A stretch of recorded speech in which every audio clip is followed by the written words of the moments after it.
자, 8위 소식 알아보겠습니다. 박근혜 전 대통령 최근에 삼성동 사저를 매각하고 내곡동 자택으로 이사를 갔다고 알고 있는데, 그런데요, 이 청와대 측이 이 내곡동 자택에 뒷집을 매입을 했다라는 소식이 알려지고 있습니다. 자, 이거 어떻게 된 겁니까, 이유종 기자? 예, 최근에 이제 언론들이 이제 취재를 해본 결과인데, 네. 그 청와대가, 박근혜 전 대통령이 내곡동 자택을 매입했는데 그 옆에 있는 뒷집을 하나 청와대에서 한 번 더 매입했다는 겁니다. 네. 물론 청와대 경호실에서 매입을 한 것이고요. 네. 여기에는 경호하는 사람들의 인원이나 숙소 혹은 가정부 이런 사람들이 상주할 것으로 보입니다. 네. 현지에 따르면 21억 원 정도가 가격으로 거래가 됐다 이런 얘기가 나오고 있는데 청와대에서는 아직은 명확하게 계약을 체결하지 않았다 이런 입장을 밝히기도 했습니다. 자, 궁금한 게 있습니다. 이 삼성동 자택을 박근혜 전 대통령 측이 매각을 하면서 67억 6천만 원인가 이 정도의 돈으로 받고 팔았어요. 그리고 내곡동 사저는 28억 원에 다시 매입을 했습니다. 그러면 그 남은 돈으로 이 옆에 뒷집을 산 건가요? 아닙니다. 저거는 정부의 예산으로 저 비용을 씁니다. 통상적으로 대통령이 퇴임을 하게 되면은 경호를 하게 되는데요. 임기가 만료하기 전에 퇴임을 해도 최대 10년 정도까지 경호를 하게 돼 있습니다. 그렇기 때문에 그 퇴임한 대통령의 사저 옆에는 경호동을 마련하게 되는데 여기에는 국고가 들어가게 됩니다. 그럼 세금으로 지금 샀다는 말이군요. 예, 맞습니다. 네. 세금으로 통상적으로 사게 되고요. 사실 여기에서 근무하는 경호 인력들의 비용도 국고에서 충당이 됩니다. 통상적으로는요, 20여 명 정도의 인원들이 퇴임한 대통령의 경호를 맡고 있는 것으로 알려졌습니다. 네. 자, 그래서요, 내곡동 자택 이 옆에 경호동이 될 것으로 예상되는 이 집 주변에 주민들과 간단히 인터뷰를 해봤습니다. 들어보시죠. 경호동 때문에 쓰겠다고 사겠다고 이렇게 하신 거예요?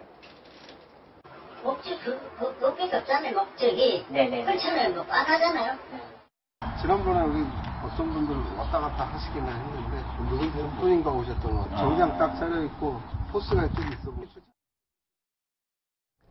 네, 경호동으로 쓰일 것으로 추정이 되는 이 집에 관해서 이 근처 부동산 중개업자와도 인터뷰를 해봤습니다. 들어보시죠. 내곡동 안골마을이라고 하는 곳인데요. 원래 시세는 평당 1,800에서 2,000 정도 하는 곳입니다. 그 주인이 1,800에 저희 부동산에 내놨었거든요, 평당. 근데 대통령이 샀다라는 이야기를 하면서 가격을 올리겠다고 했기 때문에 올려서 받은 것 같습니다. 그러니까 원래 시세보다는 높은 거죠. 그 집이 매물 나와 있는 거는 한 2, 3년 됐습니다. 그 세입자도 있습니다. 이사 비용을 준다든가 해서 내보내지 않았을까라고 생각을 합니다. 자, 그러니까 지금 그 세입자가 나간 상태라는 겁니까? 글쎄요, 일단 저거면 부동산 중개인의 추측인 거죠. 네. 내보내지 이사 비용을, 그러니까 돈을 줘서 내보내지 않았을까라고 생각된다는 거는 부동산 중개인의 추측인 거고, 네. 아직까지 그런지 아닌지는 알려진 것은 없는데, 예. 세입자 같은 경우는 사실은 계약 기간에 남아있기 때문에 집주인이 바뀐다고 하더라도 본인의 계약 기간 동안 살 권리가 있는 거죠. 네. 근데 물론 이제 새로운 집주인의 의도에 따라서 미리 돈을 주고 다른 곳으로 보낼 수도 있지만 그건 당사자끼리 협의하기 나름인 그렇죠. 것이고. 복비하고 이사 비용 다 그렇죠. 준다 그러면은 좀 일찍 나가기도 일찍 하잖아요. 나갈 수도 있죠. 다른 거 갈 네. 곳을 금방 구할 수가 있으면. 네. 근데 그건 당사자끼리 이제 협의의 문제인 것이고, 일단 네. 원칙상으로는 세입자 같은 경우에 사실은 본인의 계약 기간까지 거기서 살 권리는 가지고 있는 것이죠. 그렇군요. 자, 그리고 이유종 기자, 오늘 저 국정농단 사태와 관련해서 공판이 열렸죠. 오늘은 누가 법원에 나왔습니까? 오늘은 굵직한 사람들이 되게 많이 네. 나왔습니다. 4차 공판이요. 서울중앙지법에서 열렸는데요. 여기에는 블랙리스트 관련 혐의를 받고 있는 김기춘 전 비서실장과 조윤선 전 문화체육관광부 장관이 출석을 했고요.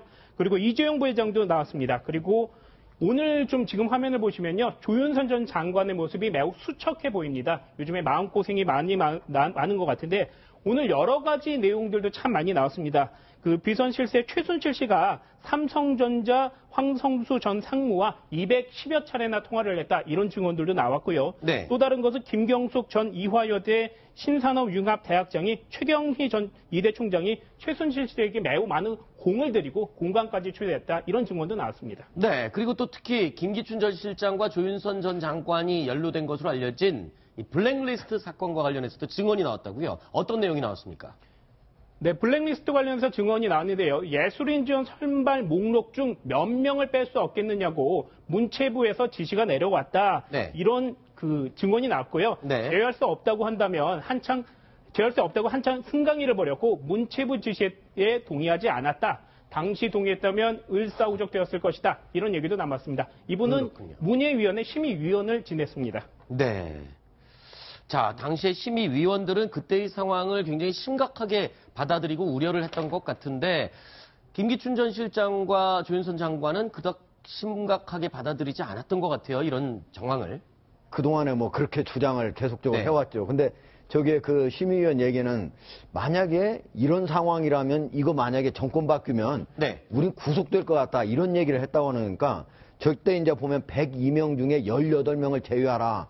그래가지고 그거를 박명진 그때 심의위원장이 박명진 위원장이거든요. 네네. 그 중에서 10명을 어떻게든 그래도 다시 구제를 하고 나머지 8명을 탈락시키는 걸로 했다고 하니까 당시에 실제 심의를 했던 분들은 얼마나 이것이 심적인 부담이 됐는가. 아하. 그런데도 거기에 있는 담당 장관이 전혀 모르고 심각성도 몰랐다고 하는 건 제가 보기엔 말이 안 되는 거죠. 그렇죠.